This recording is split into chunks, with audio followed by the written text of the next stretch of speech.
Welcome to the Rob Call Bottom Up Show, sponsored by opednews.com, available on Pacific Radio and iTunes and Stitcher and SoundCloud and Google Podcasts and lots of places. My guest for this show is David Cay Johnston. He is a Pulitzer Prize-winning investigative journalist, a specialist in economics and tax issues. He's written for the New York Times, the LA Times, Philadelphia Inquirer, Reuters, and Al Jazeera.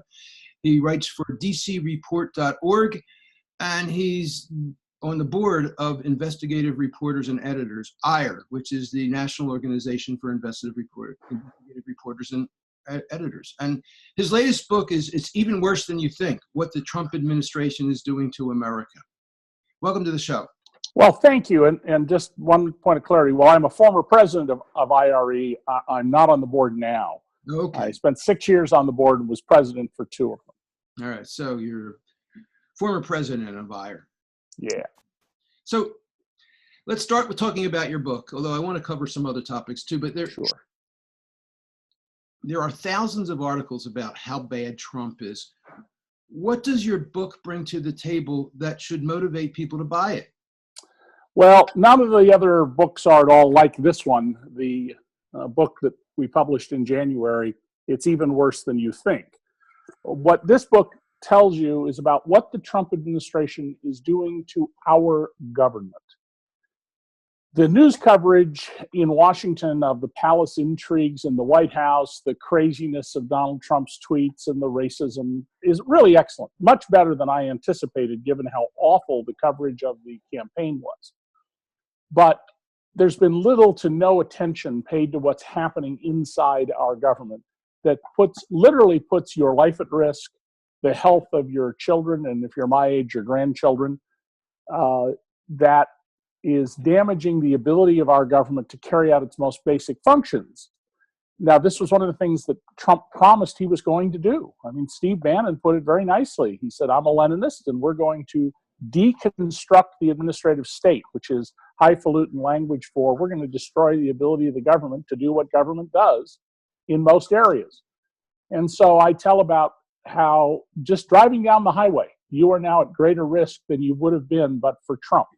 Getting on a train, you're at greater risk than but for Donald Trump being in the White House. How polluters have been turned loose to dump toxics left and right.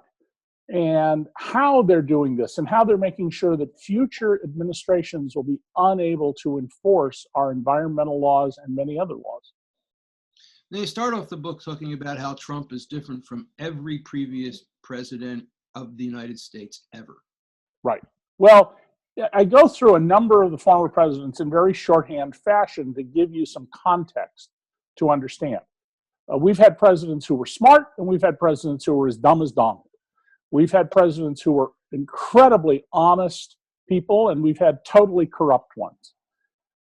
But the one thing the previous 44 presidents had in common was that they all were trying to make America better in their minds and in the times that they lived in. Even the person most closely related to Trump would be Chester Arthur, who became president, the 21st president, 31 days into an administration when he was vice president because the president died. He was an utterly corrupt New York City politician, thoroughly and completely corrupt. And as soon as he took the oath of office, he invited his cronies down to Washington, and they were all, oh boy, we can't wait to see how rich we're going to get now. And he said, gentlemen, I'm now the president of the United States. This stops. Leave and don't ever darken the White House door again.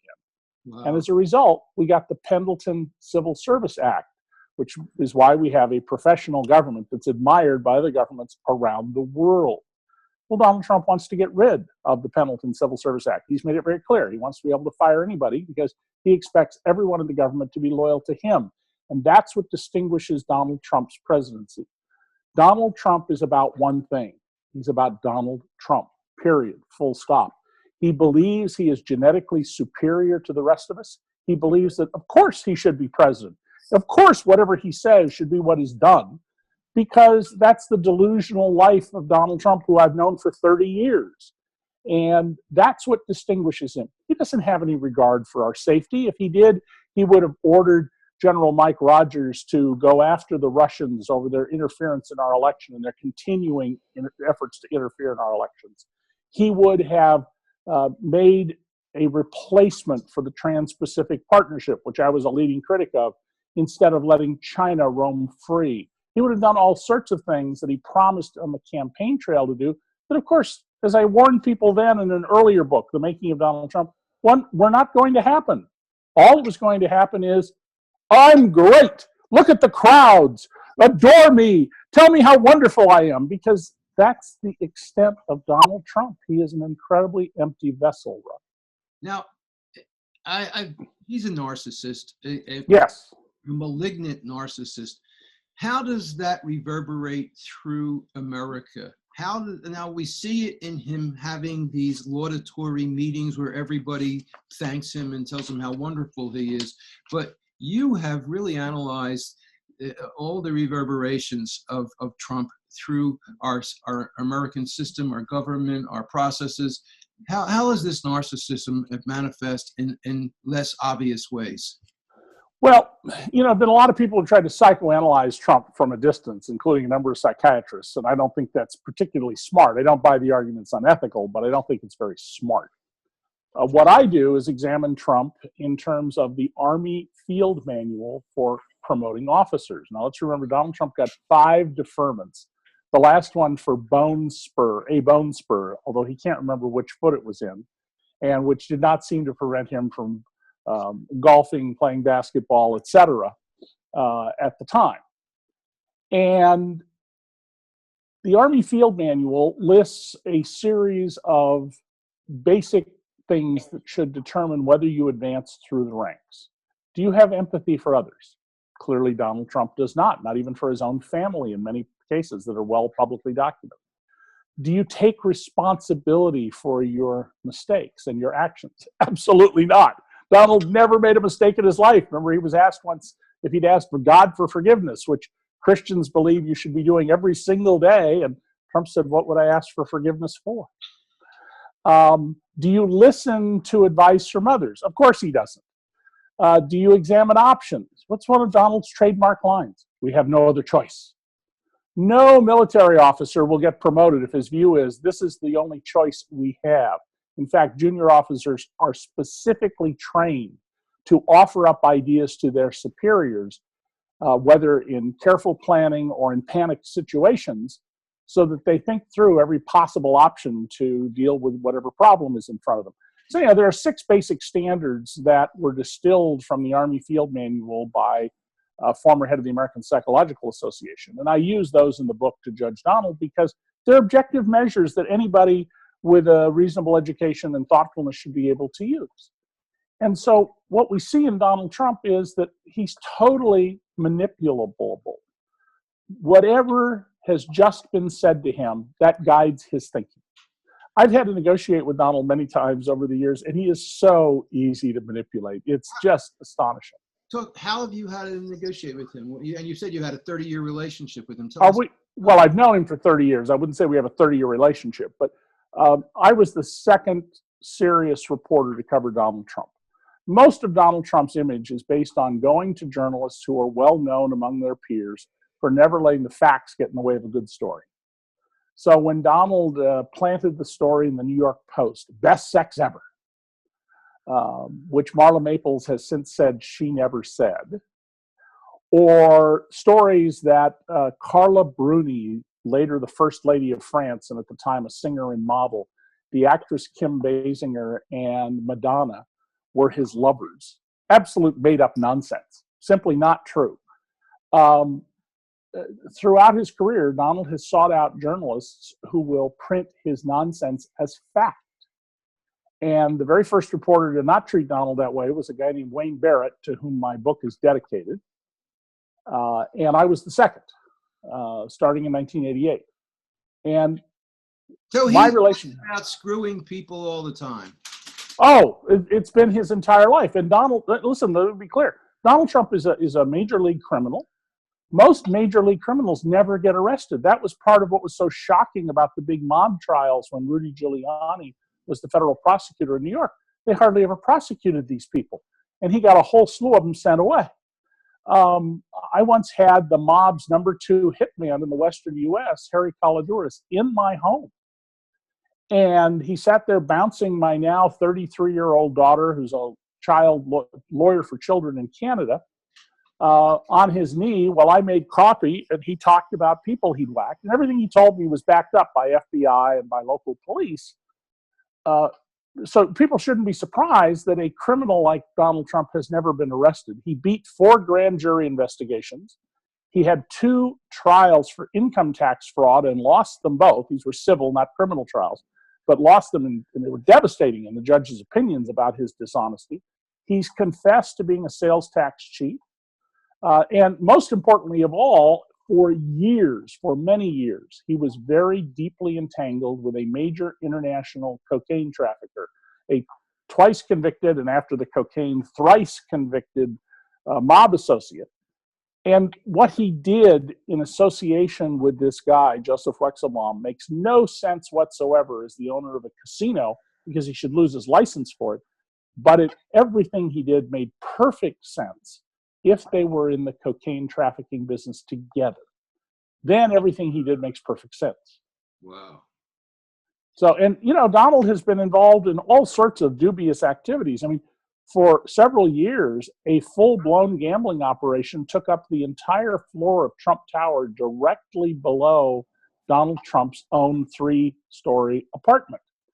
And Trump, says he had no idea. I had no idea.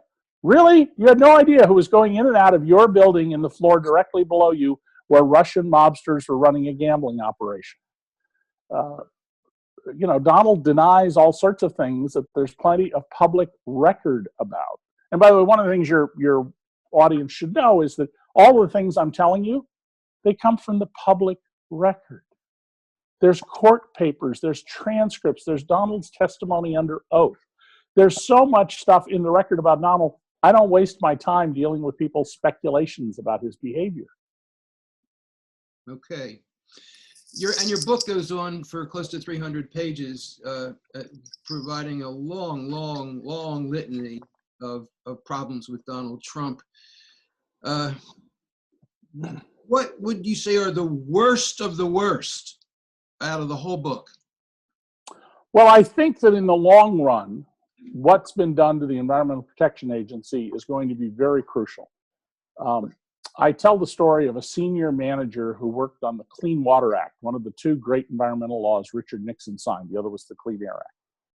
And she was told when Scott Pruitt came in to prepare very detailed reports on every weakness in enforcing the Clean Water Act. And so, being a good bureaucrat, Betsy Sutherland had her staff prepare these reports. Unlike the previous 11 administrators of the EPA she worked under, who would come by her office and say, we got a problem or a complaint, how do we deal with this or that? Scott Pruitt didn't meet with anybody under those sorts of circumstances. His office was sealed off. If you were summoned, and that's the right word, summoned, you often were required to come alone, and you had to give up all paper, pencil, cell phones, anything that might be a recording device, just to enter the inner sanctum of the Scott Pruitt EPA offices. And it is widely believed, but we don't know, unfortunately, for sure, that many of the records the EPA has on what's called point source pollution have been compromised. We have very detailed records, millions of records of what came out of what drain pipe or smokestack all across the country that allow us to determine, well, who was polluting within the limits of the law, who cleaned up their messes. And if those records have in fact been compromised, they are useless for criminal prosecutions, and they would be very, very difficult to use in many civil cases going after polluters. The second thing that should worry us is worker safety. Well, just go ahead. On Sure. that, your chapter on the environment is titled "Go FOIA Yourself." Yes. Which is a play on "Go F Yourself." Right. But FOIA is a request from the government. So what's the tie-in with that? Well, when the government, when information was sought about Scott Pruitt and people around him, their general response has been, even to members of the Senate, go file an FOIA. We're not talking to you. We're not telling you anything. There is no accountability here whatsoever. This is the Environmental Protection Agency, now run by a man who has totally sold his soul to the carbon and fossil fuel industries. There's just no question about who Scott Pruitt is. He's made it very clear. He is totally in bed with the people who drill for oil and drill for gas. And look, we need these things. I'm not arguing we shouldn't have them or anything else, but we should also have those people whose businesses pollute the environment clean up after themselves. That's just sound economics. And when it comes to economics, basically what we're talking about with pollution is externalities. That's right. Externalities are the costs of doing business that are usually excluded or left out or ignored. Yet they're what we pay for them in terms of illness, in terms of cleaning the water and things like that. So when Pruitt is allowing them to be excluded and hidden, really, what he's doing is he's giving extra money to these big corporations. That's right. And there are people who are watching this right now, statistically, who would be dead of cancer or asthma or heart disease or some other malady, but for the Clean Water Act and the Clean Air Act. Well, significant numbers of people are alive because we said to companies that were polluting, you can't just dump your toxic wastes anywhere. You've got to clean up after yourself. You have to internalize those costs rather than having the cost paid by sickness of people who may not even be your customers. And you're exactly right about that. And you're going to see corporate profits in some industries improve a lot under Trump because the Trump administration policy is, we don't care about cleaning up the environment. We don't care about worker safety. We don't care about a whole host of things that make modern life possible. What we care about is making sure that our friends in big business maximize their profits. And if your grandchildren develop cancer and die, well, we'll be out of office by then. Yeah. If you change the tense from people who are alive because of the protections of the EPA to people will die because of the lack of the protections, I think that's what you're saying too. Absolutely. But these things take time. The people who will get cancer because of relaxing enforcement of our anti-pollution laws, those people are not going to get sick tomorrow. They're going to get sick and die prematurely, but after Donald Trump's out of office, even if he gets 2 terms. And don't discount the possibility that Donald Trump will serve 2 terms. Ooh. So yeah, well, Nation ID now, and then we'll talk more about the worst of the worst problems of Trump. This is the Rob Call Bottom Up Show, sponsored by opednews.com, available on Pacifica Radio and iTunes and Progressive Radio Network and SoundCloud and Stitcher and more. My guest for this show is David Cay Johnston. He's a Pulitzer Prize-winning investigative journalist, a specialist in economics and tax issues. He's written for the New York Times, LA Times, Philadelphia Inquirer, and his latest book is It's Even Worse Than You Think, What the Trump Administration is Doing to America. So you started to talk about the next one, which I think was worker protections? Worker safety. About 4,800 Americans are killed on the job every year. The Obama administration, as a policy, put up press releases about those companies where worker deaths were the result of bad practices. You know, most employers operate decently. Some of them are very scrupulous about worker safety, but there are always a few companies that just don't care. That's why we have to have regulations. Well, as soon as the Trump administration came in, they stopped putting up these press releases. Now, Jordan Barab, who used to be in charge of those, did a piece at his blog and for my website, dcreport.org, and the government resumed putting them up briefly. I can't tell you there's a causality, but the timeline is that they resumed putting them up. Then they stopped again. In August of 2017, they stopped posting deaths of workers. Every single worker killed on the job. There was a one-line entry that told you where, when, what company, the name of the worker, the age, the cause of their death. And then you could get to the reports about what that was from that. They've stopped posting those. If you go to the Labor Department now and say, well, how about just statistical information? How many workers were electrocuted? How many were crushed in machinery? How many fell to their deaths? What are their ages, their gender? Just basic statistical information. The answer you'll get is you can't have that. Now, who benefits from this? Certainly not those employers who spend the money to follow the best safety practices. Certainly not those companies that just try to do okay because they care somewhat. It only benefits the worst employers out there who have not any worry anymore that they will be publicly shamed, or that it's likely that any journalists will pay attention to this because the information has been made very hard to get. So this is very bad for workers, and this is an enduring problem that will last beyond this administration, because we won't have, if they're not actually collecting the data or if they've compromised it, access to long-term data. And then there's a third big issue, Rob. I hope that people watching this ask themselves, do you know what the initials RCEP mean? What is the RCEP? It's one of the biggest, most important stories in the world affecting the future incomes and economic welfare of Americans, and it's gotten virtually no coverage in the American news media. The RCEP is the Regional Comprehensive Economic Partnership that China is promoting for 15 Pacific Rim countries plus India. And the United States, of course, is not a part of this. The United States under Obama had a plan called the Trans-Pacific Partnership. And I was one of the most prominent critics of that, because as things began to drip out, first from WikiLeaks and then from other areas, it became clear that the Trans-Pacific Partnership, which was negotiated in secret, was going to benefit monopolists, was anti-competitive, and took away various human rights to benefit corporations, all of which are fixable problems.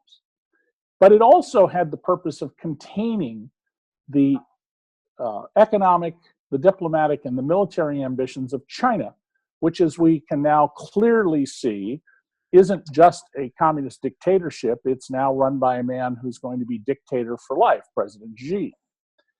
And by killing the Trans-Pacific Partnership and doing nothing, what Donald Trump did is create a vacuum. And China has stepped into that vacuum with the RCEP, the talks on which are progressing very rapidly. I was in Australia in the fall to lecture about tax policy and about Donald Trump. And I was struck by the fact that every single person I talked to about this, Rob, I mean government officials, nationally prominent Australian journalists, academics at the Sydney University, and some people who came to visit from other schools, the woman who cleaned up my room in my hotel, they all said the same thing. Because of Donald Trump, Australia, the most loyal ally America has, absolute lapdog to America, much more loyal than the Brits, must now begin to pivot away from Washington and towards Beijing. So Donald Trump's trade position, there will be no multilateral agreements. His false claim that he's a huge expert on trade and economics, and his failure to do anything, have helped China increase its influence and pivot the Pacific Rim countries towards Beijing and away from us. And their emissaries are literally going around saying, listen, America is the country of the past. If you don't think it's in decline, just look at the person in their White House. Look at this man who's an ignoramus. We in China, we're the country of the future. You know, we're building roads that are going to, that shame the Autobahn and certainly the American interstates. And we're building an infrastructure that will last for hundreds and hundreds of years. We're planning for a prosperous future. We're providing the services needed to create prosperity while America strangles them. And in the process, Donald is helping him. And there's one more aspect to this. Donald went to Poland last summer before the G20 meeting in Hamburg. And he gave a speech to an absolutely adoring crowd. Well, the reason is the right-wing government in Poland only allowed its friends into that meeting, and it kept protesters far away, and it had police and military to block any journalists who wanted to go film the protesters to make sure that the story that got out was this faux reality show like Donald Trump's TV shows. Well, at the very moment that Donald Trump was speaking and saying how glorious that so many people love him and how much the people love him, in Brussels, 800 miles to the west, Prime Minister Shinzo Abe of Japan and the European Union were signing a new trade deal between Japan and the European Union. So we have two massive global trade deals, one led by China in the Pacific, and the other a European-Japanese deal that are going to, in the long run, create prosperity for all those places, and some of that will be at the expense of the United States of America. We are being left behind. That doesn't mean our trade deals have been perfect. Donald was quite right in his criticisms that their trade deals we've had have been deeply flawed, but those are things you fix. He's not doing anything to fix them. He's just looking for crowds that will say, oh, Donald, we love you. Oh, Donald, you're our savior. Thank you. When in fact, he's not your savior at all. He's your enemy. Yep. Yep. So, but one thing, a lot of people say, and I believe it, it's not just, I mean, Donald is the symptom. Yes, and I say that in the book, at the end of the book. Donald is the symptom of a disease afflicting our democracy that's been doing damage for a long time. And at the core of that disease are two things. One is the campaign finance laws we passed after Watergate that were designed to reduce the influence of a narrow group of political donors and clean up elections. Most Americans were born much later than Watergate and have no idea about the secret cash and the millions of dollars that were kept in safes and the payoffs to criminals and the financing of criminal activity by the Nixon administration and the Nixon campaign. Those laws have backfired. They have enhanced the power of the Koch brothers. They have resulted in these dark money groups, 501c4s and others, that are distorting our democracy. And the Republicans and the Democrats have to raise money in this environment that's made government responsive to the elites in this country, the economic elites, not to the people. And the second problem is many people, as a result of Watergate and things that have happened since, have just said, I don't care about politics, I'm not going to vote. 100 million Americans did not vote in the 2016 election, even though they were eligible. There were 125 million people voted and 100 million who did not. And that's horrible for our democracy. The fact that we have Tuesday voting, the fact that we make it difficult to vote. In many states, we have difficult to register voter laws, the suppression of voters, particularly in Florida and some other states. And the rigging of the primary in the Democrats. Yes, well, yes. I mean, there's a whole host of broad issues here that have turned off a lot of people to politics. And what should scare us, really scare us right down to shivering about it is, imagine what happens when someone comes along with Donald Trump's charisma, with his marketing skill, who is in fact highly educated, who is in fact a competent manager, who in fact understands how to use the levers of power and tricks the American people into putting them into office the way Donald Trump did. You know, when that happens, and it will happen unless we change our tack, that'll be the end of America as we've known it. It'll be the end of our liberties as individuals. Donald Trump's no friend to individual liberties. Look what he says whenever a judge issues a ruling he doesn't like. Bad judge. Be ashamed of yourself. You know, because Donald Trump isn't, at heart, he's a dictator in waiting. And there are a lot of dictators in waiting out there, and applying the techniques of modern advertising and marketing to getting elected to office. One of these folks down the road, they're going to take away our liberties unless we wake up and realize we have to participate actively and knowingly in our government. It's our government. We own it. We need to act like owners. We need to stop outsourcing our government to people who get rich off our government, which was the focus of my trilogy of books earlier, Perfectly Legal, Free Lunch, and The Fine Print, from which Donald Trump, who watched me on TV talking about these, distilled the economics in his campaign platform. Not the racism, not a lot of the craziness, but his basic economic platform of running against Goldman Sachs, running against Wall Street, promoting the idea that he's going to bring back jobs and draining the swamp. Those all came out of my books. Yeah. So you won the Pulitzer Prize for your work with investigative journalism and economics and taxes. Tell us a little bit about what work you did and what you learned and what we ought to know that got you the Pulitzer Prize. Well, my career started when I was 17 years old, working for a weekly newspaper in Santa Cruz, California. And the first thing that got me noticed was the local school board, which I covered for this weekly paper, announced that next year's property tax for the average Santa Cruz home worth $34,211 was going to go up by $43.11, or some numbers close to that. I'm doing this from memory. And I looked at this and I went, that's meaningless to anybody unless they own a house worth exactly $34,211. So I flipped over the piece of paper and, doing longhand division, turned it into an index and wrote a story that said, your property taxes for the Santa Cruz City Schools next year will go up by $1.32 for every $1,000 value in your house, which allowed anybody to figure out the value, what they were going to pay. And I got noticed for this. And I began realizing, looking out for taxpayers, people cared about this. They really cared if you just talked to them in plain English instead of the language of the politicians and the bureaucrats. So at 19 years old, I was a front page staff writer at the San Jose Mercury News. So one of the goals that I try to do is to explore with investigative journalists like Bartlett and Steele and Greenwald, and who I've had on the show, what you do as a writer, because at Op-Ed News, which I published, and that's the point I was just trying to get to. Okay, so this coverage, at 18, the San Jose Mercury recruited me, and at 19, I'm a front page staff writer. I'm in there for 5 years. I'm still the youngest reporter, and through all of this, I followed a very simple practice: don't reiterate what the politicians and the officials tell you. Do your own math. Learn how these things work. How does government work? What's the structure? What are the laws? Read the actual statutes that, when I was governing municipal government, read the California's law for general law cities. If it's a charter city, read the charter so that you know what it means, as I did when I lived in Los Angeles and worked for the LA Times. The very best investigative stories are right in front of you.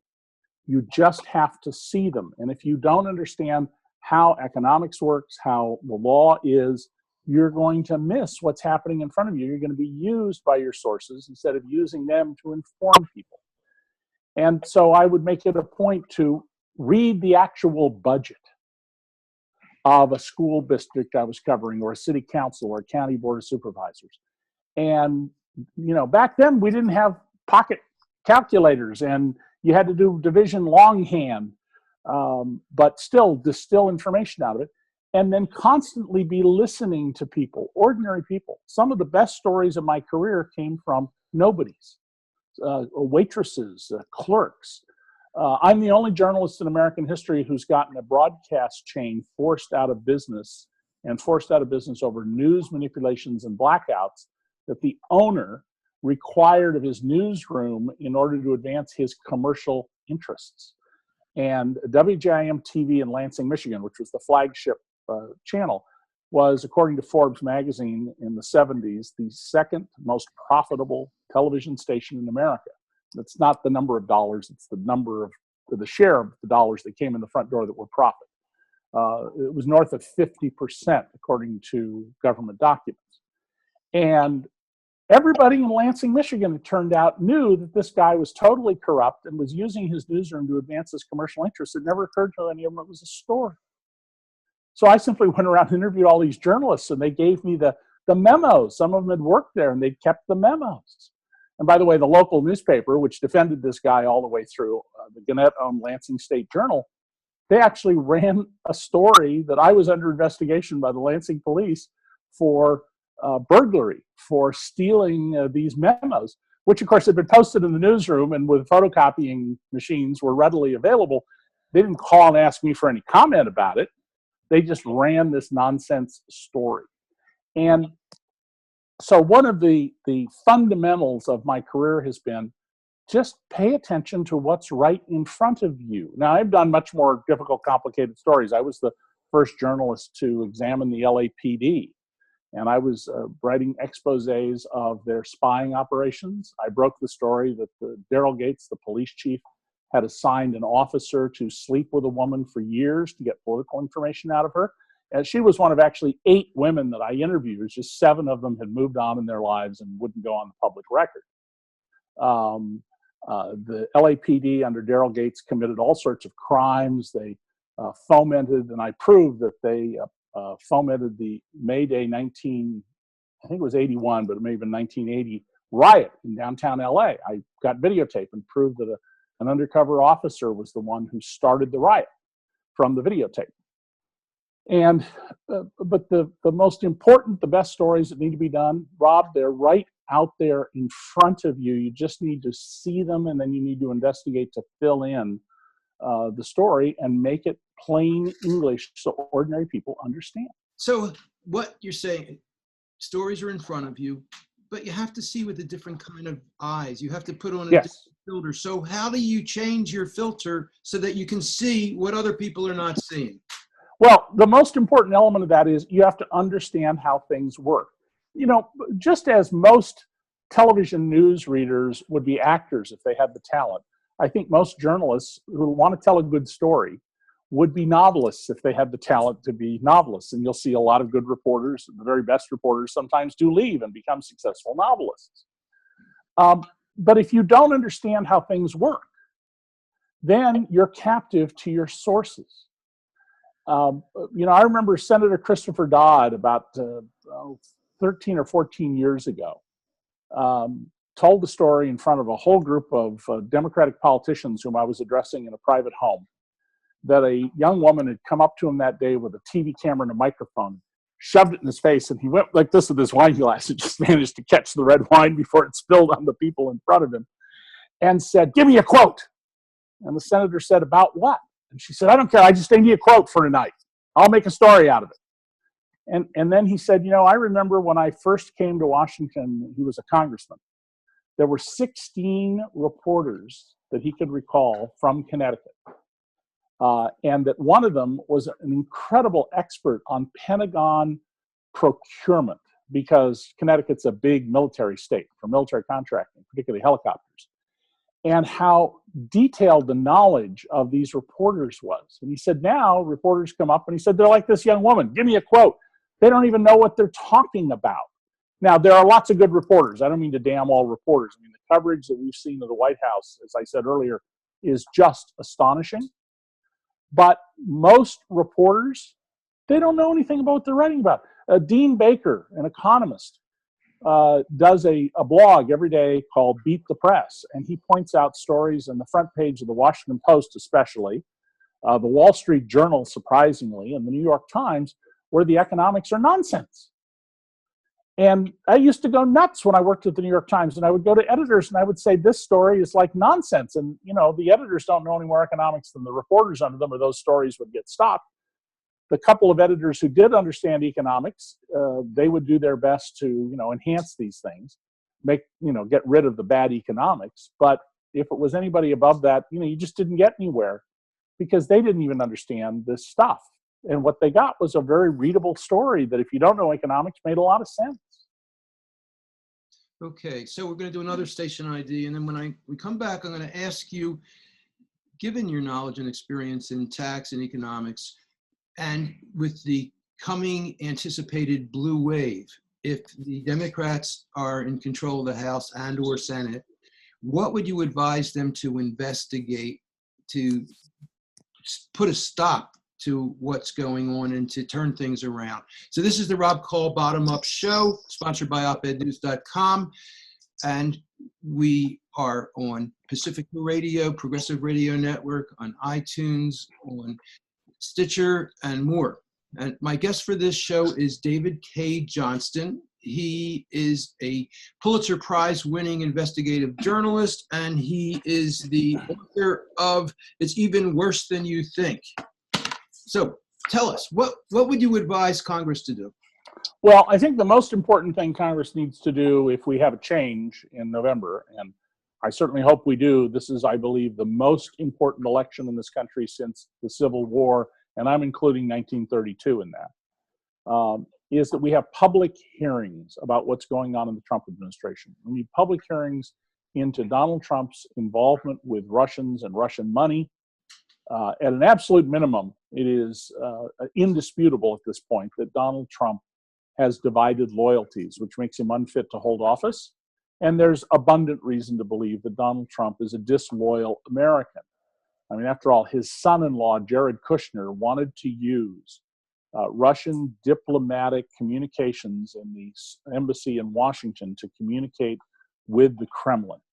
I mean, just imagine if one of Barack Obama's or George W. Bush's or Bill Clinton's aides had proposed this, much less a son-in-law, and the scandal that would have ensued. I don't understand why this isn't, in fact, a much bigger scandal. So we need public hearings.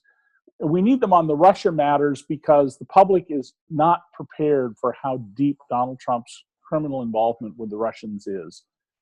It was crucial during Watergate that we had the public hearings that Senator Sam Ervin ran so that people saw the crimes of the Nixon administration. And let's remember that Richard Nixon was a criminal. The only reason he wasn't indicted was a courtesy and a decision by the special prosecutor, but Richard Nixon's lawyer went to prison for acts that Nixon had him commit. The vice president, one heartbeat away, was a criminal who went to prison. Secondly, we need hearings on what's been happening to our government. We need a thorough investigation with subpoena power and witnesses of what's happened at the EPA, at OSHA, at the Education Department. And we need a lot more than just the outrageous misuse of public funds, like the $31,000 table for Ben Carson and the private jet flights. We need to know about meetings they've been holding, and have they been following the law, keeping records of many of their meetings. I'm certain that they have not. And hopefully those hearings will lead to articles of impeachment. Now, one of the constitutional crises that may come up is if Trump should be removed from office, and of course that requires 2/3 of the Senate to convict him. If it's because of the Russians, can Mike Pence legitimately become president? Because he would also be a beneficiary of the Russians. The problem with removing Pence as well is you end up then with President Nancy Pelosi or whoever else is the speaker. And there are a lot of people who will scream coup d'etat, even if the Democrat who becomes president, as the speaker would be the next in line, says, I am a caretaker, I will not do all sorts of other things, I won't be involved in the election, I will leave public life upon completing this term. It's still going to lead to a lot of trouble. There's no good ending to the Trump administration. But we desperately need real investigations beyond Robert Mueller of what's happening in this destruction of our government. In my book, it's even worse than you think, what the Trump administration is doing to America. I describe what I call political termites, people that you've never heard of, just like you don't see the termites in the walls and in the floor of your house until they've eaten so much of the structure that you put your foot through the floor. And these political termites are busy destroying our government. And we need to really have these people held accountable. We need them publicly identified and shamed. And then we're going to need reform laws to address the damage that they have done. I got to tell you, listening to you, I need to go to the dentist. I'm grinding my teeth. It's just so disgusting. Well, all of my books, every one of my books, except the first one, I've gotten a letter from somebody who says, in essence, I can't read more than 10 or 20 pages at a time because my blood pressure goes through the roof. But that's what they're designed to do. They're designed and intended to get you to understand what's happening to our government and how you're being affected. What hasn't happened in this country, unfortunately, is galvanizing people to act.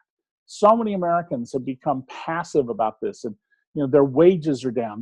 The bottom 90% of Americans' income in 2012 was lower than in 1967. Now, I'm adjusting for inflation, of course. But in 2012, people got 51 and a half weeks income compared to 1967. And yet we're incredibly passive. Now, part of this is human nature. During the Revolutionary War, one of the complaints of the leaders of the revolution against King George was that they couldn't motivate the people and how difficult it was. Remember, we had to hire mercenaries to fight some of the battles. But people, if this is our government, and if you want a government that stops taking money out of your pocket and giving it to people like Donald Trump, one of the biggest welfare kings in America, if you want a government that is responsive to you more than General Electric, you've got to participate in the government and be involved. Do you have advice to the Democrats on how they should go after the people who are supporting Trump and Trump? Well, the core of Donald's support, the racists, which are somewhere around a quarter to perhaps 30 to 33%, a quarter to a third of Americans, you're not going to change them. You know, they want to make America white again, president. You talk about in the book about how a group calls Donald the savior. Yes. Well, Donald calls himself the savior. I mean, he said that himself. He said, "I alone can save you." And the people who want a white America, you know, they've lost that battle. I mean, I actually told an audience once where somebody raised this issue. I said, "Well, you know what? This isn't my goal in life. I want a multicultural America, but I had 8 children. How many did you have? Because if demographics are the issue, you should have been out having lots of kids so that we had a more white population." So, you know, there are a lot of people in America who hate the civil rights movement. They do not want to sit next to a Latino on an airplane. They don't want to see an Asian in the cockpit, and God forbid, they don't want to report to a black woman boss. But it's not acceptable to say that, except in the darkest corners of the employment world. And so that's where we get this term political correctness. So you know what political correctness really means? I want to be free to express my racial or sexist hatred of other people who aren't like me. Well, at an absolute minimum, that's not a civil society. And we should be resisting that because we're better than that. But to your core question about the Democrats, here's the problem I see for the Democrats. We know what the Republicans' policy is. The reason you aren't making more money, the reason you don't have a better job, the reason there aren't more jobs is the wealthiest people in America don't have enough money. If they only had more, they could invest it. If they only had lower taxes, they would invest it. So we need to get more money to the richest people in America. And they don't like to talk about how they're going to finance it, but it's very clear. The way they're going to pay for that is they're going to take away benefits that go to children, the disabled, the elderly, and the poor. People who overall can't fight back. What are the Democrats for? I know what they're against. They're against Trump, and they should be. But what are they for? Are they going to bring back unions? You know, Pope Francis says there is no economic justice without unions. The decline in unions in this country tracks perfectly with the decline in wages in this country. Because when workers have no bargaining power, their wages are going to be pushed down. If productivity in this country had matched economic growth since World War II, instead of being disconnected at the time of Reagan's election, the average American's wage would be 50% higher than it is now. If you're making 40 grand, you'd be making over 60. And how did that happen? Well, because Congress passed all these laws nobody knew about till I wrote about them in my trilogy, Perfectly Legal, Free Lunch, and the Fine Print, that enhanced the power of employers and took away power from workers. The use of outsourcing companies helps push down wages because it's much easier to fire people and you have no problems with getting rid of an outsourced worker who you basically lease from a leasing company the way you would rent a car from Avis. So that all of these policies that have been put in place under Republicans and Democrats in the last almost 40 years have pushed down the incomes of ordinary Americans. And unless you are a talent, unless you are a name brand, you don't have any negotiating power. You know, a secretary is a secretary is a secretary. There are better and worse ones, but overall, secretary wages go down. The same thing is true of police officers, school teachers. Everybody, unless you have a union to negotiate for you as a group. And the Democrats should be saying, do we really need to have more families with their own jumbo jets, or in some cases, literally his and her jumbo jets? Sheldon Adelson and his wife had their own 747s, one for each. Is that what we need in our country? Do we need to have more $200,000 and $500,000 cars like the Mercedes Maybach on our streets? Is that what we need? Or do we need instead to be investing in education, in basic science, in building up our infrastructure so that all businesses can prosper? The Democrats have to come up with a positive economic platform, and they just so far haven't. We just there we go. We lost your video for a second. Yeah, I'm running down the batteries. Nearly gone in my cell phone. Oh boy, we've got How much time we got? 10 minutes left. We'll probably get through 10 minutes. Okay, so another issue, and you brought it up already, is money in politics. Now, you've got more millionaires in Congress. It's unbelievable how many you have. Yeah. What do you have to say about dealing? How should candidates running against millionaires talk? Well, I don't look. There is class warfare in this country, as Warren Buffett has pointed out, and his side is winning. But I don't think that's a productive way to go at this. Okay, I don't have anything against Nancy Pelosi because she and her husband are worth somewhere in the neighborhood of $100 million. But it is kind of strange that the party that says it represents working people is led by someone who wears $800 high heels and $4,000 dresses every day. And when she shows up in dungarees, as she did when she and I both spoke in San Francisco a year ago, they're tailored dungarees.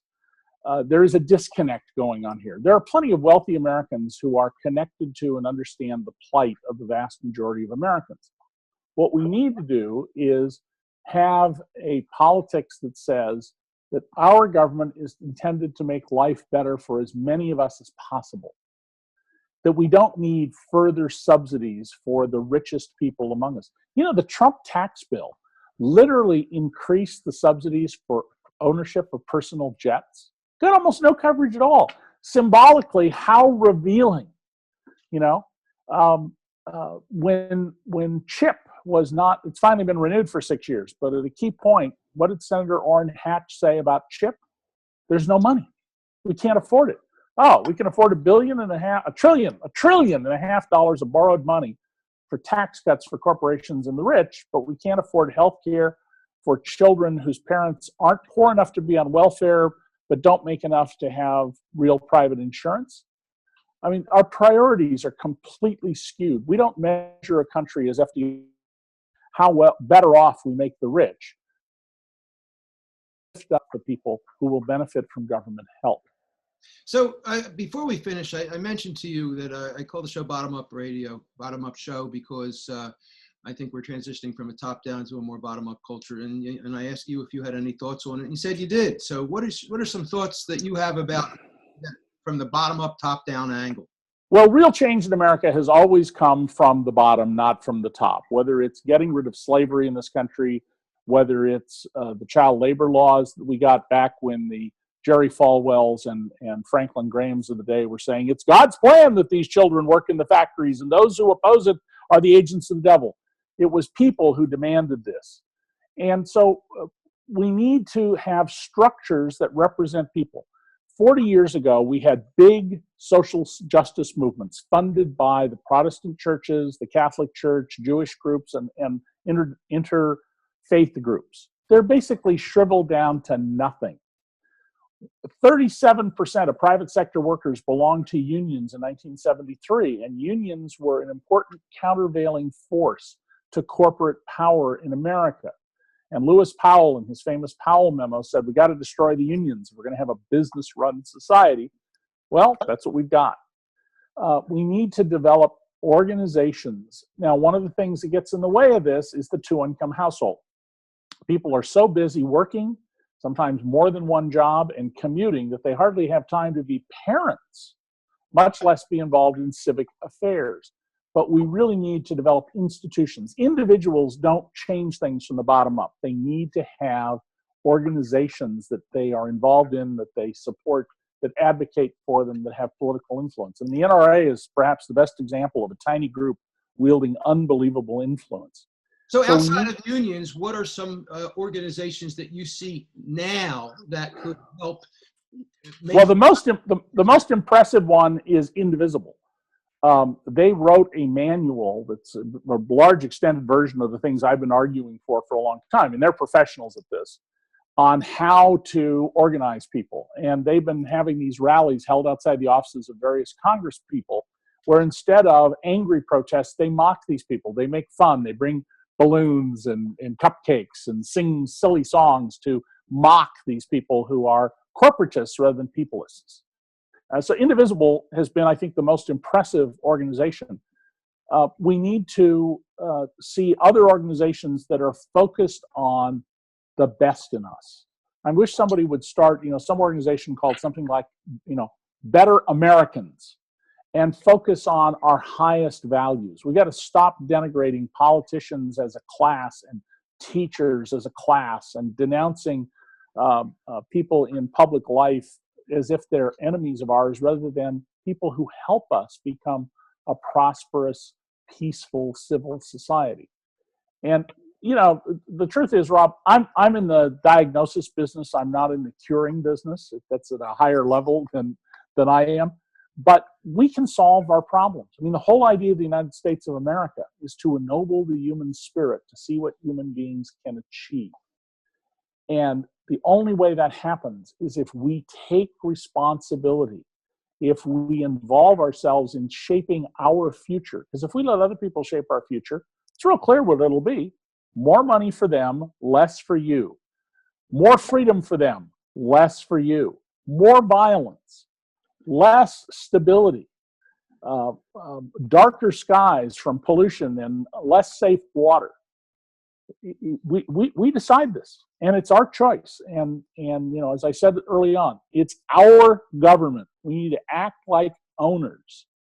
One of the things I hope people do who watch this is sign up for dcreport.org. It's free. We don't run ads. We don't give our mailing list to anybody.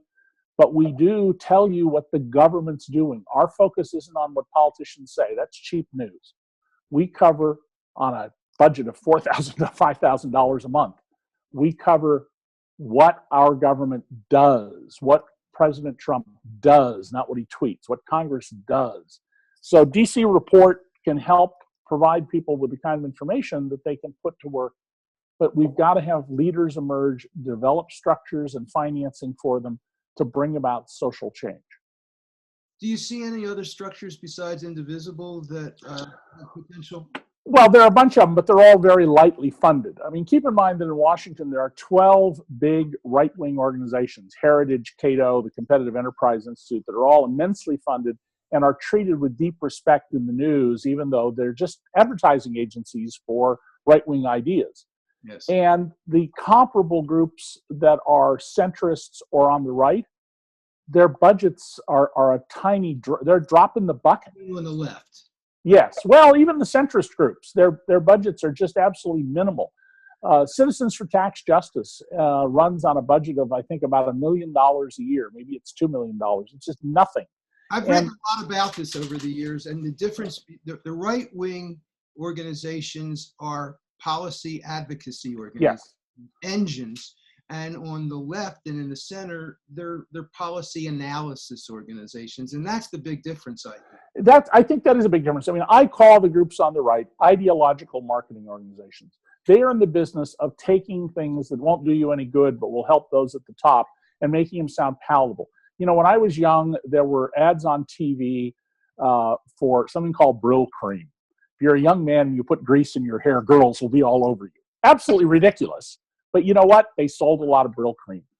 And that's what Cato and Heritage and these others are doing. They take an idea that helps the oligarchs in America be better off, and they figure out how to make it sound like it's good for you, when in fact it's awful for you. Yep. So we've got to wrap. Any last words? Well, I hope people read It's Even Worse Than You Think and the prequel to it, The Making of Donald Trump, because it's clear to me from the almost daily lectures I've been giving in the last 2 months that most Americans really do not understand who Donald Trump is. They have no idea the depth of his criminality, and more importantly, they have no idea of the damage that the Trump termites are doing to our government and how it will affect your life negatively, unless you're an oligarch, in which case, hey, this is pretty good stuff.